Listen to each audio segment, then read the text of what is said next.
നമസ്കാരം. വ്യക്തികളുടെയും രാജ്യത്തിന്റെയും പുരോഗതിക്ക് നവീന ആശയങ്ങൾ എത്രത്തോളം പ്രാധാന്യമുള്ളതാണെന്ന് നമുക്കൊക്കെ അറിയാം.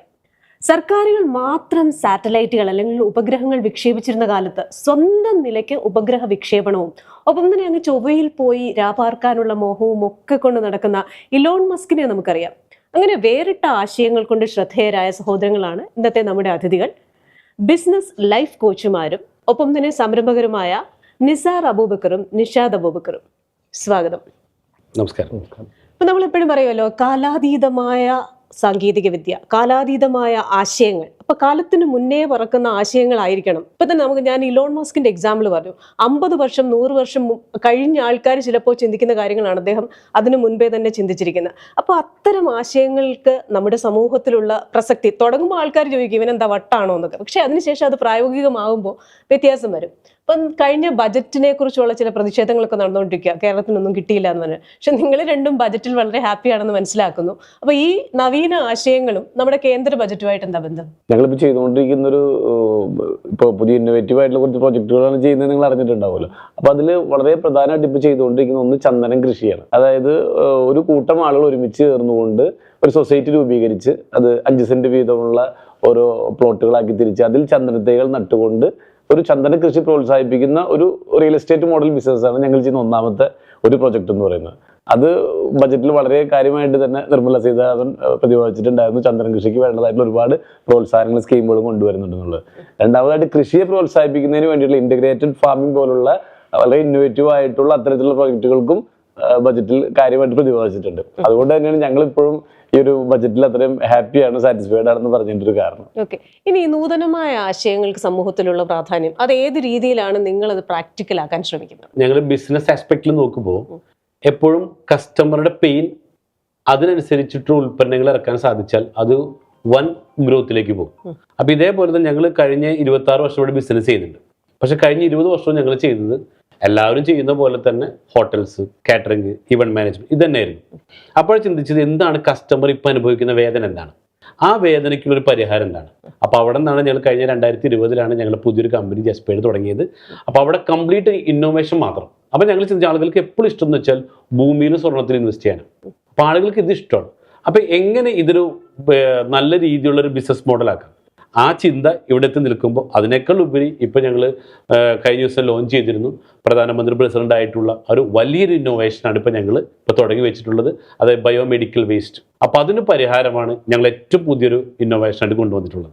അത് ഈ CSIR നമുക്കറിയാം, നമ്മുടെ ഒരു സോഷ്യൽ എഞ്ചിനീയറിംഗിന്റെ തന്നെ ഭാഗമാണ് CSIR എന്ന് പറയുന്നത്. അല്ല, അതിന് ചുക്കാൻ പിടിക്കുന്ന ഏജൻസിയാണ്. അപ്പോൾ CSIR-ുമായി ബന്ധപ്പെട്ട 34ഓളം പേറ്റന്റുകൾ കിട്ടി പ്രധാനമന്ത്രിയുടെ. അതെന്താണ് പുതിയൊരു സംഭവം? ബയോമെഡിക്കൽ വേസ്റ്റുകൾ, ഹോസ്പിറ്റൽ മാലിന്യങ്ങൾ, നമ്മുടെ ബ്ലഡും ആന്തരികാവയവങ്ങളും ഉൾപ്പെടെയുള്ള ഈ വേസ്റ്റുകളൊക്കെ ഇന്നത്തെ ഒരു നിയമം അനുസരിച്ച്, ഇപ്പോഴത്തെ ഒരു ഹോസ്പിറ്റലുകളുടെ റൂളൊക്കെ അനുസരിച്ചിട്ട് ഇത് 1500 ഡിഗ്രി സെൽഷ്യസിൽ കത്തിച്ച് ഇൻസിനറേറ്ററിൽ കത്തിച്ച് കളയണം എന്നുള്ളതാണ് ഇപ്പോഴത്തെ നിയമം.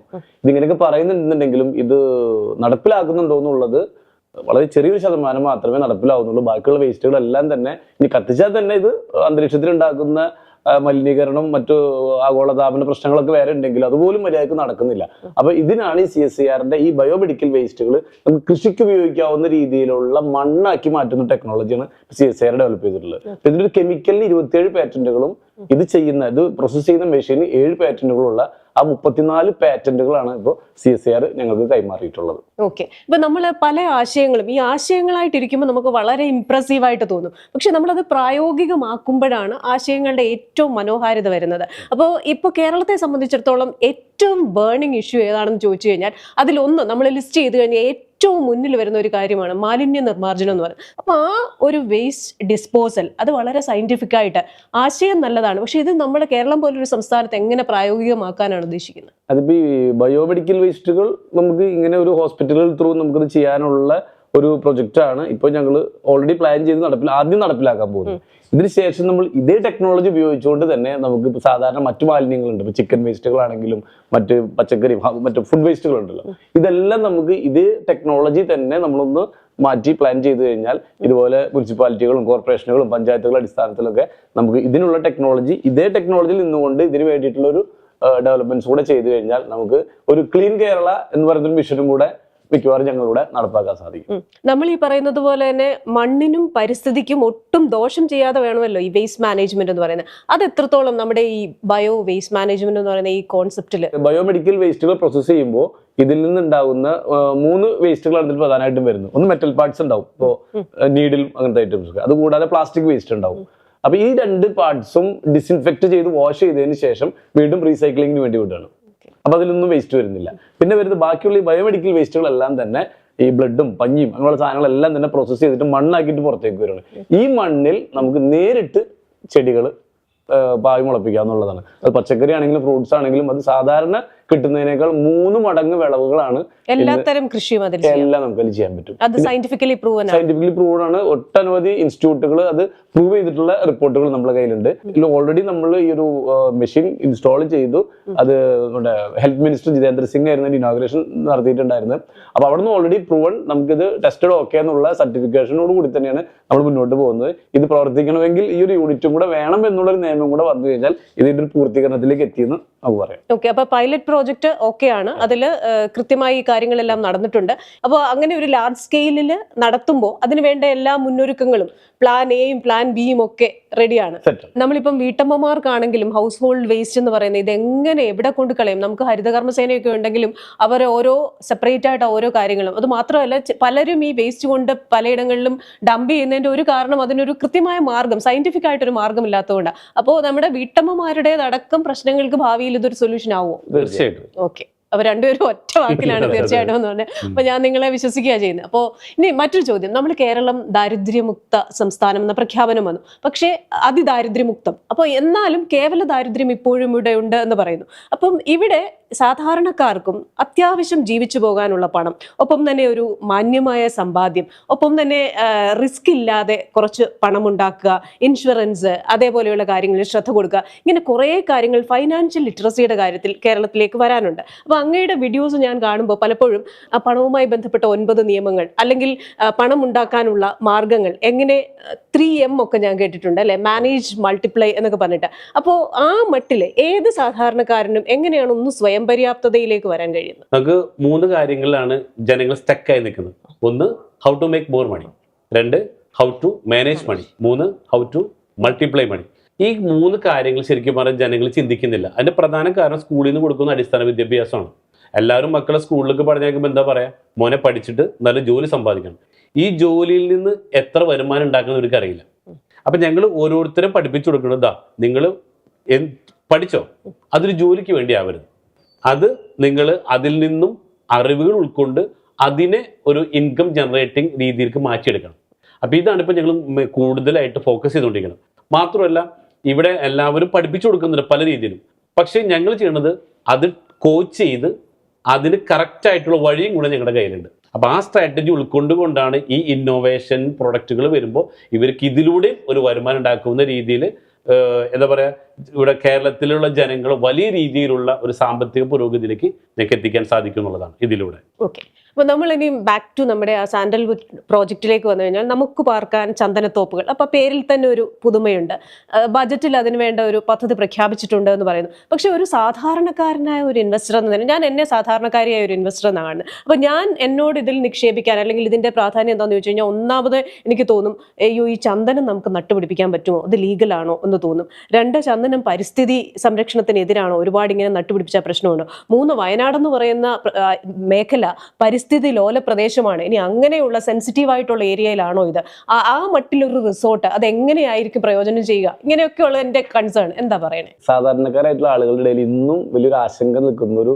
മരമാണ് ചന്ദനം. അത് നമ്മൾ സ്വന്തം വീട്ടുവളപ്പിൽ ചന്ദനമരമുണ്ടെങ്കിൽ പോലീസ് പിടിക്കുമോ, അല്ലെങ്കിൽ കേസാണോ, കുറ്റമാണോ? അതെ, കാരണം ചന്ദനം നമ്മൾ ഏറ്റവും കൂടുതൽ കേട്ടിട്ടുള്ള വീരപ്പന്റെ പേരുമായിട്ട്, കാരണം എത്രയോ വർഷം പോലീസ് ഓടിച്ച ഒരു മനുഷ്യനാണ്. അപ്പൊ ഇതേപോലെ നെട്ടോട്ടം ഓടേണ്ടി വരുമോ എന്നുള്ളതാണ് നമ്മളുടെ ആശങ്ക. അതായത് വീരപ്പന്റെ പേരിൽ ബ്രാൻഡ് ചെയ്തിട്ടുള്ള ഒരു ട്രീയാണ് ചന്ദനം. അതുപോലെ തന്നെ ഇപ്പൊ ന്യൂജനിലേക്ക് വന്നു കഴിഞ്ഞാൽ പുഷ്പയുടെ പേരിൽ, അത് റെഡ് സാൻഡൽ ആണ്. നമ്മൾ ചെയ്യുന്നത് വീരപ്പൻ ബ്രാൻഡ് ചെയ്തിട്ടുള്ള വൈറ്റ് സാൻഡൽ തന്നെയാണ്.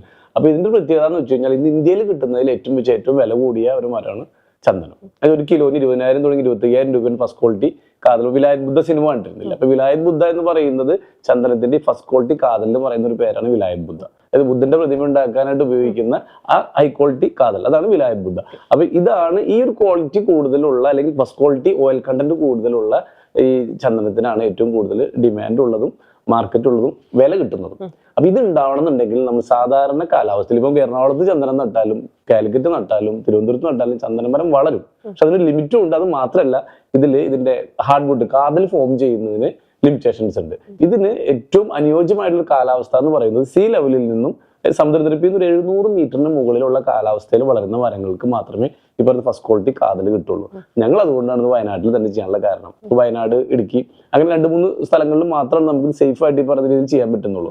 പിന്നെ അത് മാത്രമല്ല, ഇപ്പൊ നേരത്തെ ചോദിച്ചൊരു കാര്യം എന്ന് വെച്ച് കഴിഞ്ഞാൽ ഇതിന്റെ ഒരു റിസ്ക് ഫാക്ടർ ചോദിച്ചിരുന്നു. വയനാട് നിയമപരമായ പ്രശ്നം, പരിസ്ഥിതി പ്രശ്നം. നിയമപരമായിട്ടുള്ള പ്രശ്നം പറയുകയാണെങ്കിൽ ഇത് 18ാം നൂറ്റാണ്ടിൽ ടിപ്പു സുൽത്താൻ ഉണ്ടാക്കി വെച്ചൊരു നിയമമാണ്. ഒരു രാജകീയ വൃക്ഷമാണ്. സാധാരണക്കാരായിട്ടുള്ള ആളുകൾ ആരും തന്നെ ഇത് നടാനോ വളർത്താനോ പരിപാലിക്കാനോ മുറിക്കാനോ ഉപയോഗിക്കാനോ പാടില്ല. ഇത് രാജകുടുംബാംഗങ്ങൾക്ക് മാത്രം അവകാശപ്പെട്ടതാണ്. ചന്ദനത്തിന്റെ പ്രത്യേകത ഇതിന്റെ ഇല ഒഴിച്ച് ബാക്കി എല്ലാ പാർട്സിനും കിലോന് റേറ്റ് കിട്ടും.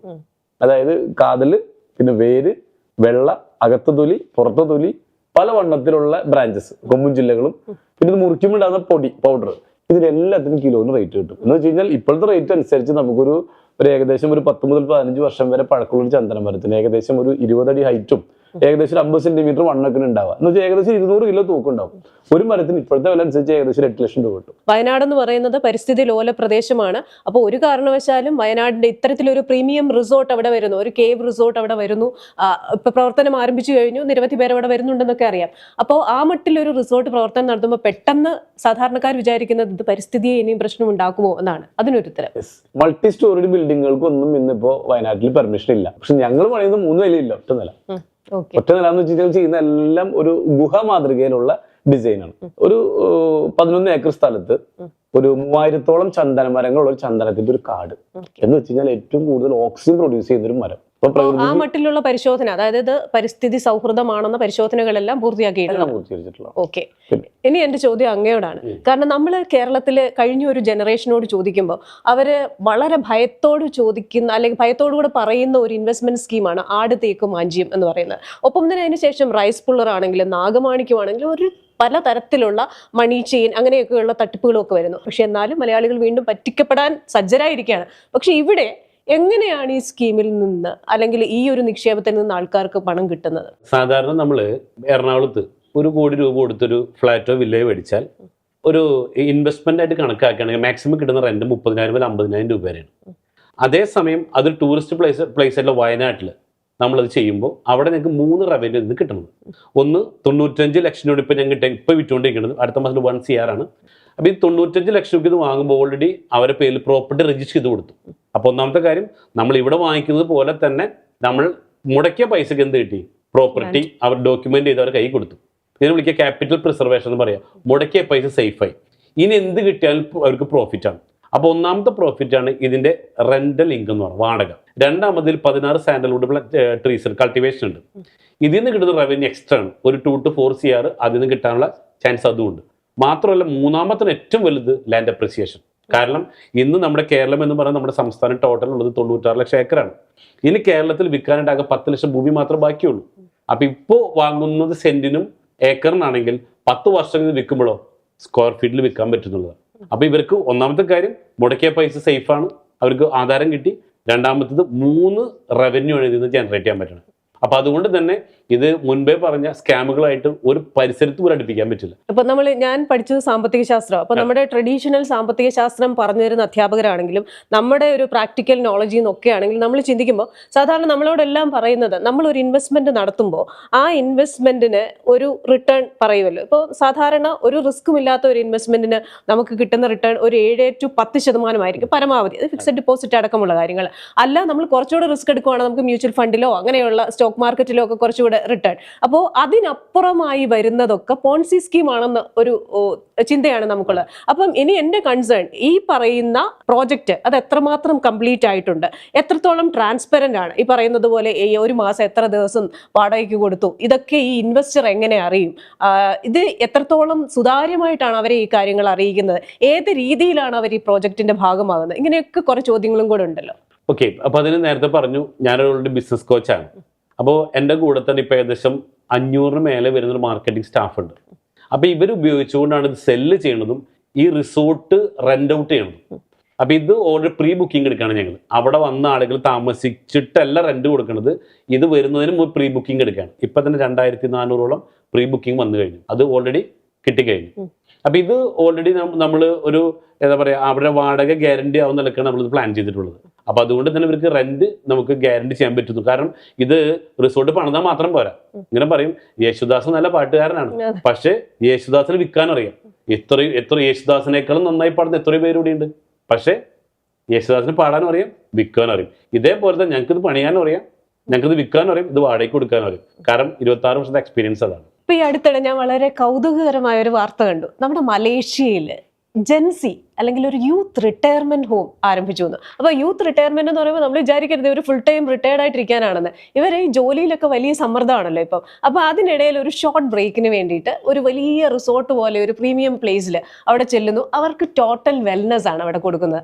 അപ്പോൾ ആ മട്ടിൽ ഒരു ആശയം നിങ്ങളുടെയും മനസ്സിലുണ്ട്, അതിലേക്ക് പോകുന്നു എന്ന് മനസ്സിലാക്കുന്നു. അതാണ് സാൻഡൽവുഡ് ഫാം ഫോറസ്റ്റ് എന്ന പ്രോജക്റ്റ് എന്ന് എനിക്ക് തോന്നുന്നു. അപ്പോൾ അത് നമ്മുടെ ഇവിടെയും ഒരുപാട് ജെൻസി ഉണ്ട്, ഓൾഡ് ജനറേഷൻ ഉണ്ട്, ഇവർക്കൊക്കെ ഒരു ബ്രേക്ക് ആവശ്യമാണ്. അപ്പൊ അങ്ങനെ ഒരു ബ്രേക്ക് ആവശ്യമായ ആൾക്കാർക്ക് അങ്ങനെ ഒരു വെൽനസ് പ്രോജക്റ്റ് ആയിട്ടാണോ അത് കാണുന്നത്? സാൻഡൽവുഡ് കേവ് ഫോറസ്റ്റ് എന്ന് പറയുന്നതാണ് നമ്മുടെ resort project. Sandalwood farm forest എന്ന് പറയുന്ന ഒരു പുതിയ പ്രോജക്റ്റ് കൂടെ ഞങ്ങൾ സ്റ്റാർട്ട് ചെയ്തിട്ടുണ്ട്. അതിന്റെ തറക്കല്ലിടൽ കഴിഞ്ഞ ദിവസം ഞങ്ങളുടെ ഉമ്മ തന്നെയാണ് അതിന്റെ തറക്കല്ലിടൽ നടത്തി അതിന്റെ ചടങ്ങ് നിർവഹിച്ചത് 2 ദിവസമായിട്ടുള്ളൂ. അപ്പോൾ ആ ഒരു പ്രോജക്റ്റിനെ കുറിച്ച് പറയുകയാണെങ്കിൽ ഇപ്പൊ നമ്മൾ സാൻഡൽവുഡ് കേവ് ഫോറസ്റ്റ് എന്ന് പറയുന്നത് ഏകദേശം ഒരു 11 ഏക്കർ സ്ഥലത്ത് ഒരു 150ഓളം കേവുകളാണ്. സ്വിമ്മിംഗ് പൂളും വാട്ടർഫോൾസ് ഒക്കെ ഈ റൂമിന്റെ അകത്ത് തന്നെയുള്ള ഒരു ഇതാണ്. അതുകൂടാതെ 3000 ചന്ദനമരങ്ങൾ ഒരു 2-3 വർഷം കഴിയുമ്പോഴേക്കും അതൊരു 3000 ചന്ദനമരങ്ങളെ കാടായിട്ട് മാറും. അപ്പോൾ ഏറ്റവും കൂടുതൽ ഓക്സിജനും അത് മാത്രമല്ല ഈ കേവിന്റെ മുകൾഭാഗം കംപ്ലീറ്റ് മഡ് പാക്ക് ചെയ്തിട്ട് അതിൽ ഗ്രാസ് ഇട്ടിരിക്കുന്നു. അപ്പോൾ അതുകൊണ്ട് തന്നെ എപ്പോഴും ഒരു കൂളിംഗ് എഫക്റ്റ് നമുക്ക് ഇതിൻ്റെ അകത്ത് ഉണ്ടാവും. ഇത് മാത്രമല്ല ഇതിൻ്റെ അകത്തുള്ളൊരു പ്രത്യേകത എന്ന് വെച്ച് കഴിഞ്ഞാൽ ഈ 150 കേവ്സ് ഇതിൻ്റെ അകത്ത് ഉണ്ടെന്ന് പറയുമ്പോൾ അപ്രോക്സിമേറ്റ് 500 മുതൽ 750 പേരെ വരെ ഒരു ദിവസം ഈ ഒരു പ്രോപ്പർട്ടിക്ക് അത് അക്കോമഡേറ്റ് ചെയ്യാൻ സാധിക്കുന്നുണ്ട്. എന്ന് വെച്ചാൽ 4-സ്റ്റാർ കാറ്റഗറിയിൽ ഇത് വരുന്നത്. ഇതിൽ വരുന്ന ഗസ്റ്റുകൾക്കുള്ള common amenities multi cuisine restaurant, ഓഡിറ്റോറിയങ്ങൾ, അതുപോലെ കൺവെൻഷൻ സെന്റർ, കുട്ടികൾക്ക് ഫണ്ടിന് വേണ്ടിയിട്ട് മിനി സൂ, പിന്നെ meditation and yoga area, ayurvedic therapy അതുപോലുള്ള സ്പാ അങ്ങനെയുള്ള സംവിധാനങ്ങൾ, പിന്നെ ബോട്ടിംഗ്, ഫിഷിംഗ്, ഹോഴ്സ് റൈഡിങ്, ലൈവായിട്ട് ഫുഡ് കുക്ക് ചെയ്ത് കഴിക്കാനുള്ള സൗകര്യങ്ങൾ, അങ്ങനെ തുടങ്ങിയിട്ട് ഒരു ഏകദേശം ഒരു 40 കോടി രൂപയോളം സ്പെൻഡ് ചെയ്തുകൊണ്ട് ഇതിൻ്റെ അകത്ത് ഞങ്ങൾ കോമൺ അമ്യൂണിറ്റി സെറ്റ് ചെയ്തിട്ടുണ്ട്. അപ്പോൾ ഇതെല്ലാം ഈ ഒരു പ്രോപ്പർട്ടിയിൽ വരുന്ന ഗസ്റ്റുകൾക്ക് എൻജോയ് ചെയ്യാൻ വേണ്ടി സെറ്റ് ചെയ്തിട്ടുള്ളത്. ഇതൊന്നും ഒരു ഇൻവെസ്റ്റ് ചെയ്യേണ്ട. ഇവർ ഈ ഒരു കോട്ടേജ് മാത്രം 5 സെന്റ് സ്ഥലവും ഈ 16 ചന്ദനമരവും 570 സ്ക്വയർ ഫീറ്റിലുള്ള സ്വിമ്മിംഗ് പൂളുള്ള കോട്ടേജ് മാത്രം ബുക്ക് ചെയ്ത് പർച്ചേസ് ചെയ്താൽ മതി. ബാക്കി എല്ലാവർക്കും ഫ്രീ ആയിട്ട് ഉപയോഗിക്കാം. ഇതുകൊണ്ടുള്ള ഗുണം എന്താണെന്ന് വെച്ച് കഴിഞ്ഞാൽ നമ്മളിപ്പോഴത്തെ ഏറ്റവും വലിയ ട്രെൻഡാണ് ഡെസ്റ്റിനേഷൻ വെഡിങ്. അപ്പോൾ ഡെസ്റ്റിനേഷൻ വെഡിങ്ങുകളും കൂടെ കണ്ടക്ട് ചെയ്യാനുള്ള എല്ലാവിധ സൗകര്യങ്ങളും സംവിധാനങ്ങളും അക്കോമഡേറ്റ് ചെയ്യാനുള്ള കപ്പാസിറ്റി നമുക്ക് ഇതിനുണ്ട്. ഇന്റർനാഷണൽ കോൺഫറൻസുകൾ, IMA പോലുള്ള സംഘടനകളുടെ ഇന്റർനാഷണൽ കോൺഫറൻസുകൾ നമുക്കിവിടെ അക്കോമഡേറ്റ് ചെയ്യാൻ സാധിക്കും. അതുപോലെ കോർപ്പറേറ്റ് കമ്പനികൾ ട്രെയിനിങ് പ്രോഗ്രാമുകൾ റെഗുലർ ആയിട്ടുള്ള നേരത്തെ പറഞ്ഞ പോലെ സ്ട്രെസ് ഫ്രീ ആക്കാനും ഇവർക്ക് റിലാക്സ് ചെയ്യാനൊക്കെ ഉള്ള സംവിധാനങ്ങളും. ഇത് മാത്രമല്ല ഇവിടെ വരുന്ന ഓരോ ഗസ്റ്റിനും ഏറ്റവും നല്ല ഭക്ഷണം കൊടുക്കുക എന്നുള്ളത് ഞങ്ങളൊരു കടമയായിട്ട് ധർമ്മമായിട്ട് ഞങ്ങൾ കാണും. കാരണം എന്താണെന്ന് വെച്ച് കഴിഞ്ഞാൽ കഴിഞ്ഞ 26 വർഷമായിട്ട് ഞങ്ങൾ ചെയ്തുകൊണ്ടിരിക്കുന്ന ഒരു പ്രൊഫഷൻ എന്ന് പറയുന്ന restaurant, catering and event management ആണ്. അതിഥി ദേവോ ഭവ എന്ന് പറയുന്ന പോലെ തന്നെ ഇപ്പൊ ഞങ്ങൾ പ്രകൃതി ദേവോ ഭവയും കൂടെ ആഡ് ചെയ്തുകൊണ്ട് പ്രകൃതിക്ക് അനുയോജ്യമായിട്ടുള്ള ഇക്കോ ഫ്രണ്ട്ലി പ്രോജക്റ്റുകളും കൂടെ മിക്സ് ചെയ്തുകൊണ്ട് ഇവിടെ വരുന്ന ഓരോ ഗസ്റ്റിനും ഏറ്റവും നല്ല ഭക്ഷണം കൊടുക്കാനായി ഇവിടെ തന്നെ കൃഷി ചെയ്യുന്നത് ഞങ്ങളൊരു 12 ഏക്കർ സ്ഥലത്ത് ഈ സാൻഡൽവുഡ് ഫാം ഫോറസ്റ്റ് എന്നുള്ള പേരിൽ ഒരു ഇന്റഗ്രേറ്റഡ് ഫാമും ഒരു സാൻഡൽവുഡ് റിസർച്ച് സെന്ററും അതിന്റെ കൂടെ തന്നെ ഒരു കുറച്ച് ഫാം ടൂറിസവും കൂടെ ആഡ് ചെയ്തുകൊണ്ടുള്ള പ്രൊജക്റ്റാണ് ഇപ്പോൾ ഞങ്ങൾ പുതിയതായിട്ട് ഇപ്പോൾ അനൗൺസ് ചെയ്തിട്ടുള്ളത്. അപ്പോൾ അതിന്റെ വർക്കുകൾ സ്റ്റാർട്ട് ചെയ്ത് കഴിഞ്ഞു. ഓക്കെ, ഇനി അങ്ങോട്ട് എനിക്ക് ചോദിക്കാനുള്ളത് ഈ ഒരു പ്രോജക്റ്റ് എന്നത്തേക്ക് കംപ്ലീറ്റ് ചെയ്യും? ഒരു ചോദ്യം. രണ്ടാമത്തെ ചോദ്യം, ഈ 12 ഏക്കറിൽ നമ്മൾ ഈ പറയുന്ന എല്ലാ സൗകര്യങ്ങളും 12 ഏക്കറിൽ ഇത്രയും കൃഷി, അതേപോലെ തന്നെ ഈ പറയുന്ന എല്ലാ കൺവെൻഷൻ സെന്റർ തുടങ്ങിയ എല്ലാ സാധനങ്ങളും അവിടെ ഉൾക്കൊള്ളിക്കാനുള്ള ഒരു സ്പേസ് ഉണ്ടോ? മൂന്നാമത്തേത്, നമുക്കൊക്കെ അറിയാം നമ്മൾ ഓരോരുത്തരും കഷ്ടപ്പെട്ടുണ്ടാക്കുന്ന ഓരോ പൈസയുമാണ്. അപ്പോൾ നിങ്ങളെ വിശ്വസിച്ച് 1 ലക്ഷം രൂപ എന്ന് പറയുന്ന 1 ലക്ഷം രൂപ ഉണ്ടാക്കാൻ ഒരു സാധാരണക്കാരന് എത്രത്തോളം പ്രയാസമാണെന്ന് നമുക്ക് എല്ലാവർക്കും അറിയാം. അപ്പൊ അങ്ങനെ വിശ്വസിച്ച് ആ പണം ഏൽപ്പിക്കുമ്പോൾ എത്രത്തോളം വിശ്വാസ്യത അതിലുണ്ട് എന്നുള്ള കാര്യം കൂടെ ഒന്ന് ഉറപ്പുവരുത്തും. തീർച്ചയായിട്ടും. കാരണം അത്രയും അവര് ചോര നീരാക്കി ഉണ്ടാക്കുന്ന പൈസയാണ്. അപ്പൊ ഒന്ന് ഞങ്ങൾ ചെയ്യണം, ആദ്യം ഇവരെ പൈസ സേഫ് ആക്കാന്നുള്ളത്. അതിനെന്ത് ഈ പ്രോപ്പർട്ടി രജിസ്റ്റർ ചെയ്ത് കൊടുത്തു. രണ്ടാമതായിട്ട് അവർക്ക് അതിൽ നിന്നൊരു ഇൻകം ജനറേറ്റ് ചെയ്യാന്നുള്ളത്, അതും അവർക്ക് കാലങ്ങളോളം കിട്ടാവുന്ന രീതിയിൽ. അപ്പൊ ഇത് ഓൾറെഡി 2027 വർഷത്തോടു കൂടി ജനുവരി ആരംഭത്തോടു കൂടി തന്നെ ഏകദേശം അവർക്ക് എല്ലാവർക്കും റിട്ടേൺ കൊടുത്തു തുടങ്ങാൻ പറ്റും. അപ്പം അതുവരെ അവരെ പൈസ സേഫാണ്. പിന്നെ അതോടൊപ്പം തന്നെ അവരുടെ പ്രോഫിറ്റ് വർദ്ധിച്ചുകൊണ്ടിരിക്കും എന്നുള്ളതാണ്. അപ്പൊ ഈ നിലവിലെ കോട്ടേജിന് എത്രയാണ് റെന്റ് എന്ന് കൂടെ എനിക്ക് തോന്നുന്നു ആൾക്കാർക്ക്, കാരണം അവരുടെ വരുമാനം കിട്ടുന്നത് ആ റെന്റിൽ നിന്നും കൂടെയാണല്ലോ. അതെ അതെ. അപ്പൊ ഒരു 20,000 രൂപ മുതൽ മേലോട്ട് ഒരു 50,000 രൂപ വരെയാണ് നമ്മൾ താരിഫ് നിശ്ചയിച്ചിട്ടുള്ളത്. അപ്പോൾ വർക്ക് കംപ്ലീറ്റ് ആവുന്നതിനനുസരിച്ചും പിന്നെ സീസൺ ഓഫ് സീസൺ അനുസരിച്ച് റേറ്റിൽ മാറ്റങ്ങൾ വരും. ഇപ്പോൾ ജൂൺ, ജൂലൈ, ഓഗസ്റ്റ്, സെപ്റ്റംബർ 4 മാസം പൊതുവെ വയനാട്ടിൽ ഓഫ് സീസണാണ്. അപ്പോഴായിരിക്കും ചിലപ്പോൾ നമ്മൾ ഈ ഒരു 20,000 റേഞ്ചിൽ കൊടുക്കുന്നുണ്ട്. അപ്പോൾ സീസൺ ആയി കഴിഞ്ഞാൽ വയനാട്ടിൽ ഒരു സിംഗിൾ റൂം പോലും കിട്ടാൻ വലിയ ബുദ്ധിമുട്ടാണ്. എന്തുകൊണ്ടാണെന്ന് വെച്ച് കഴിഞ്ഞാൽ വയനാട്ടിന് പ്രത്യേകതയുണ്ട്. സുൽത്താൻ ബത്തേരിയിൽ നിന്ന് 2 റോഡ് പോകുന്നുണ്ട്. റൈറ്റിലേക്ക് പോയി കഴിഞ്ഞാൽ തമിഴ്നാട്, ലെഫ്റ്റിലേക്ക് പോയി കഴിഞ്ഞാൽ കർണാടക. എന്ന് വെച്ച് കഴിഞ്ഞാൽ 5 മണിക്കൂർ കൊണ്ട് 1.5 കോടിയിലധികം ആളുകൾ തിങ്ങിപ്പാർക്കുന്ന ബാംഗ്ലൂർ സിറ്റിയിൽ നിന്ന് ഓടി എത്താൻ പറ്റുന്ന ഒരു സ്ഥലം. മിക്കവാറും നമ്മളിപ്പോൾ കാണാറുണ്ട്, ഊട്ടിയിലേക്ക് പോകണമെന്നുണ്ടെങ്കിൽ ഓൺലൈൻ രജിസ്ട്രേഷൻ നിർബന്ധമാണ്. കാരണം എന്താ, അവിടെ ഫില്ലാവുകയാണ്, അവിടെ അത്ര ആളുകൾ അക്കോമഡേറ്റ് ചെയ്യാൻ സാധിക്കുന്നില്ല. അപ്പൊ ഇതൊക്കെ ഏറ്റവും കൂടുതൽ സാധ്യതകൾ നിൽക്കുന്ന ഒരു സ്ഥലമാണ് വയനാട്. പിന്നെ വയനാടിന്റെ പ്രകൃതി ഭംഗിയെക്കുറിച്ചും കാലാവസ്ഥയെക്കുറിച്ചും ആരും പറഞ്ഞു തരേണ്ട കാര്യമൊന്നുമില്ല. അപ്പൊ ഇത് വലിയൊരു സാധ്യതയാണ് നമുക്ക് വയനാട്ടിലുള്ളത്. അപ്പൊ അതുകൊണ്ട് തന്നെ ഈ ഒരു പ്രൊജക്റ്റിന് നമുക്ക് ഒരു ഓഫ് സീസണിൽ നമുക്ക് ചിലപ്പോൾ കുറച്ച് ഗസ്റ്റ് ഒക്കെ കുറവായിരിക്കാം. പക്ഷേ ഇവിടെ നമുക്ക് ഈ ഇന്റഗ്രേറ്റഡ് ഫാമിങ്ങും ഇതെല്ലാം ഉള്ളത് കൊണ്ടും ഓഫ് സീസൺ 4 മാസം കഴിഞ്ഞാലും ബാക്കി 8 മാസം നല്ല സീസൺ ടൈമാണ്. ആ സമയത്ത് നമുക്ക് 30,000, 40,000, 50,000 ഒക്കെ റെന്റ് കിട്ടാവുന്ന രീതിയിൽ, കാരണം ഇതൊരു പ്രീമിയം പ്രോപ്പർട്ടിയാണ്, 4 സ്റ്റാർ പ്രോപ്പർട്ടിയാണ്. അപ്പൊ ഇത് റൂമിന്റെ അകത്ത് തന്നെ സ്വിമ്മിംഗ് പൂൾ, വാട്ടർഫോൾസ് സെറ്റ് ചെയ്തിട്ടുള്ള പ്രോപ്പർട്ടി വളരെ റെയർ ആണ്.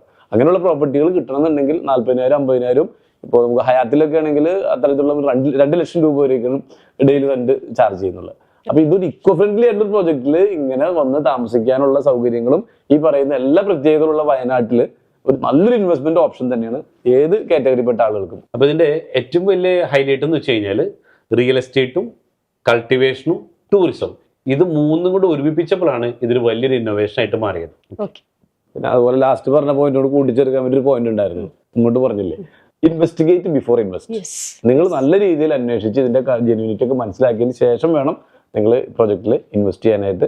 എന്തായാലും ഞങ്ങളുടെ കയ്യിൽ നിങ്ങൾ സേഫ് ആണ്, അത് നിങ്ങളും കൂടെ ഉറപ്പുവരുത്താം. തീർച്ചയായിട്ടും. അപ്പൊ ഇവിടെ മെയിനായിട്ട് നമ്മൾ സ്കൂളിലും അല്ലെങ്കിൽ പഠിക്കുന്ന കാലത്തൊക്കെ നമ്മുടെ മാതാപിതാക്കളും പറഞ്ഞിട്ട് കേട്ടിട്ടുണ്ടാവും, സമ്പത്ത് കാലത്ത് തൈബത്ത് വെച്ചാൽ ആപത്ത് കാലത്ത് കാപത്ത് തിന്നാം.